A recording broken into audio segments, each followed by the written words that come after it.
Assalamualaikum warahmatullahi wabarakatuh. Kami dari kelompok 4 Bahasa Indonesia akan mempresentasikan materi dengan judul paragraf. Perkenalkan, kami dari kelompok 4. Yang pertama saya sendiri, Rambi Tangguh Caksono, kemudian Abdul Hanim Hussein, Vina Damayanti, Dwi Astuti, dan Alia Afifah. Beberapa pengertian paragraf. Menurut Wijono, paragraf adalah karangan mini. Dalam paragraf, semua unsur karangan yang panjang sudah ada. Paragraf adalah satuan bahasa tulis yang terdiri beberapa kalimat yang tersusun secara runtut, logis dalam satu kesatuan ide yang tersusun secara lengkap, utuh, dan padu. Paragraf adalah bagian dari satu karangan yang terdiri dari sejumlah kalimat yang mengungkapkan satuan informasi dengan pikiran utama sebagai pengendalinya dan pikiran penjelas sebagai pendukungnya. Paragraf yang terdiri atas satu kalimat berarti tidak menunjukkan ketuntasan atau kesempurnaan. Kemudian jenis-jenis paragraf, yang pertama itu paragraf deduktif. Paragraf deduktif yaitu kalimat topik dikembangkan dengan pemaparan ataupun deskripsi sampai bagian-bagian kecil hingga pengertian kalimat topik yang bersifat umum menjadi jelas.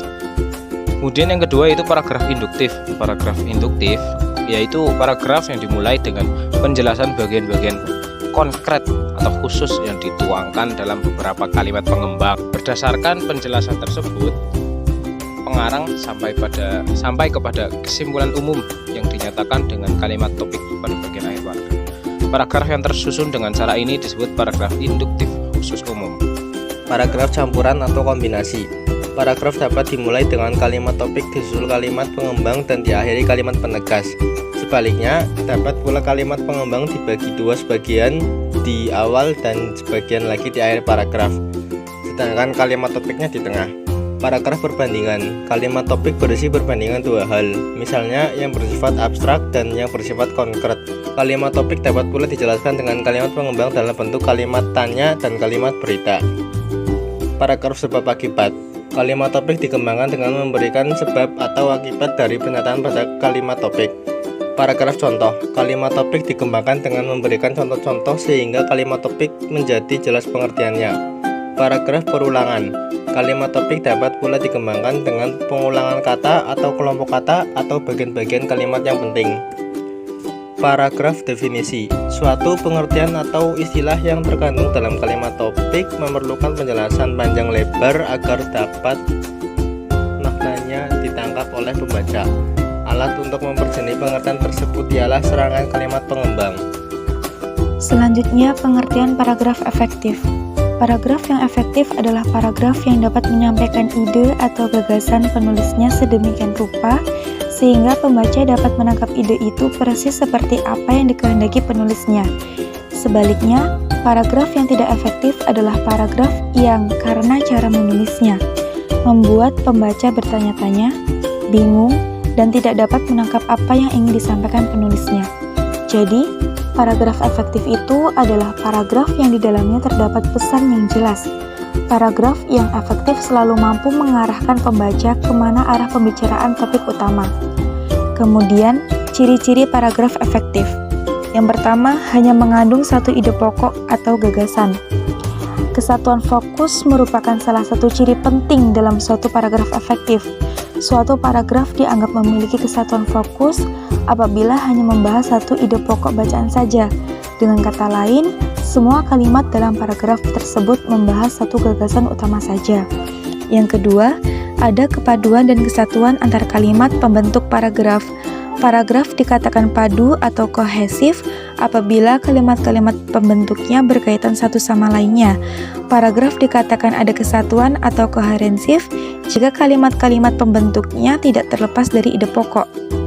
Jadi, hubungan antar kalimat menunjukkan koherensi yang saling berkaitan.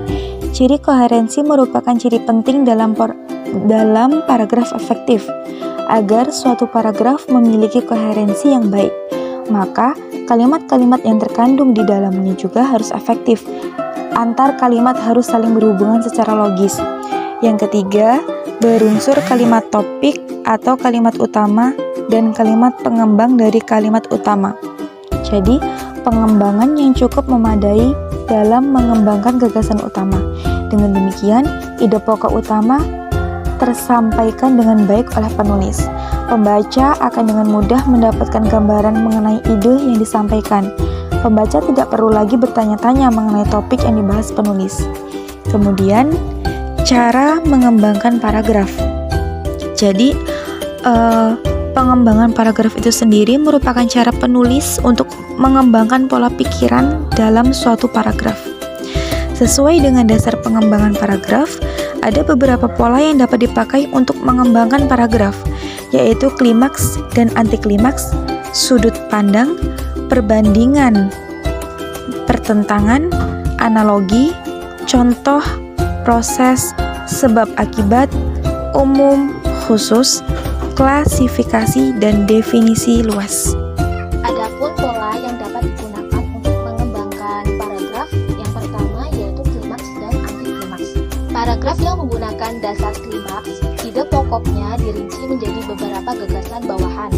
Gagasan-gagasan bawahan itu disusun sedemikian rupa dengan cara menempatkan gagasan yang dianggap kurang tinggi kepentingannya pada bagian awal. Gagasan berikutnya yang lebih tinggi kepentingannya dan diakhiri dengan gagasan yang paling tinggi kepentingannya. Yang kedua, sudut pandangan. Paragraf yang menggunakan pengembangan sudut pandangan, uraian ide yang dikemukakan didasarkan pada penglihatan atas sesuatu barang dari posisi tertentu. Dari posisi itu, kemudian secara perlahan-lahan dan berurutan digambarkan barang demi barang yang terdapat dalam ruangan itu. Urutan tersebut dimulai dari yang paling dekat dengan posisinya lalu berangsur-angsur ke belakang. Pengembangan paragraf tersebut disebut juga dengan urutan ruangan. Yang ketiga, perbandingan dan pertentangan. Paragraf yang menggunakan pengembangan perbandingan, gagasan yang dikemukakan bertolak dari segi-segi tertentu yang menunjukkan kesamaan-kesamaan dari dua hal atau lebih. Sebaliknya, apabila paragraf mengungkapkan gagasan bertolak dari segi-segi tertentu yang menunjukkan perbedaan-perbedaan dari dua hal atau lebih disebut pengembangan pertentangan. Yang keempat adalah analogi. Paragraf menggunakan pengembangan analogi hampir sama dengan paragraf menggunakan pengembangan perbandingan. Seperti yang tadi dijelaskan di atas, perbandingan menunjukkan adanya kesamaan-kesamaan hal yang berlainan kelas, sedangkan pengembangan paragraf dengan analogi biasanya digunakan untuk membandingkan sesuatu yang kurang dikenal oleh umum dengan sesuatu yang telah dikenal oleh umum. Yang kelima adalah contoh. Paragraf yang menggunakan pengembangan dengan contoh, ide pokok yang diungkapkan dalam paragraf dijelaskan dengan gagasan bawahan yang berupa contoh. Contoh itu berfungsi untuk memperjelas maksud ide pokok yang telah diungkapkan. Contoh yang dipakai untuk memperjelas tersebut biasanya hanya satu atau lebih, disesuaikan dengan kejelasan yang dimaksudkan. Yang keenam adalah proses. Paragraf yang menggunakan pengembangan proses, gagasan yang akan diungkapkan merupakan suatu urutan dari tindakan-tindakan atau perbuatan-perbuatan untuk menghasilkan sesuatu. Ada tiga hal yang perlu diperhatikan dalam mengembangkan paragraf proses, yaitu yang pertama, harus diketahui perincian-perincian ide secara menyeluruh. Yang kedua, proses yang dimaksudkan dibagi atas tahap-tahap kejadian. Dan yang ketiga, yaitu menjelaskan tiap tahap dalam detail yang cukup tegas sehingga pembaca dapat melihat seluruh proses yang telah diungkapkan. Selanjutnya adalah sebab akibat. Paragraf yang menggunakan pengembangan sebab akibat, ide pokok yang diungkapkan berkedudukan sebagai sebab, sedangkan ide-ide penjelasannya berfungsi sebagai akibat. Sebaliknya, akibat bisa juga berkedudukan sebagai ide pokok. Umum khusus. Paragraf dapat dikembangkan dengan cara menempatkan ide pokok pada awal paragraf, sedangkan rincian ide penjelasannya terdapat dalam kalimat-kalimat berikutnya. Paragraf seperti itu bersifat deduktif atau umum khusus. Sebaliknya, rincian-rincian penjelasan bisa diungkapkan lebih dulu lalu diakhiri dengan generalisasinya. Paragraf demikian bersifat induktif atau khusus umum. Sebuah variasi dari kedua pengembangan tersebut. Pada awal paragraf terdapat ide pokok, tetapi pada akhir paragraf ide pokok tersebut diulang lagi. Selanjutnya adalah klasifikasi.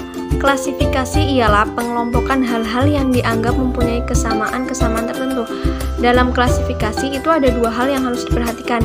Yang pertama, mempersatukan satuan-satuan ke dalam suatu kelompok, dan yang kedua, memisahkan kesatuan-kesatuan tersebut dari kelompok yang lain. Dengan demikian, paragraf yang dapat dikembangkan dengan cara klasifikasi apabila gagasan-gagasan yang akan diungkapkan dalam paragraf tersebut dapat dikelompokkan berdasarkan kesamaan-kesamaan tertentu. Yang terakhir adalah definisi luas. Paragraf menggunakan pengembangan definisi luas bila gagasan yang akan diungkapkan merupakan suatu istilah. Agar istilah itu dapat dipahami oleh pembaca, istilah tersebut didefinisikan.